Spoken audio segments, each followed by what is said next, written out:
Greece 10 বনাম Japan 11। তা সত্ত্বেও বলকে গোলের দিশাই দেখাতে পারল না সূর্যোদয়ের দেশ। ম্যাচ গোলশূন্যভাবে ড্র হলেও কার্যত 10 জনের গ্রিসের কাছে হেরে গেল জাপান। প্রথম ম্যাচে হেরেছে দুদলই। এই পরিস্থিতিতে জয়ের লক্ষ্য নিয়েই মাঠে নেমেছিল তারা। তবে বল পজিশনে এগিয়েছিল জাপানি 68%। 11 বার প্রতিপক্ষের গোল লক্ষ্য করে শত মানে তারা, কিন্তু প্রতিবারই লক্ষ্য ভেদে ব্যর্থ।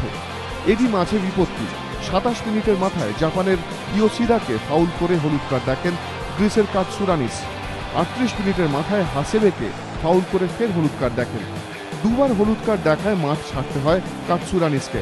এরপর ম্যাচের বাকি অংশ 10 জনকে নিয়েই খেলতে হয় গ্রিসকে।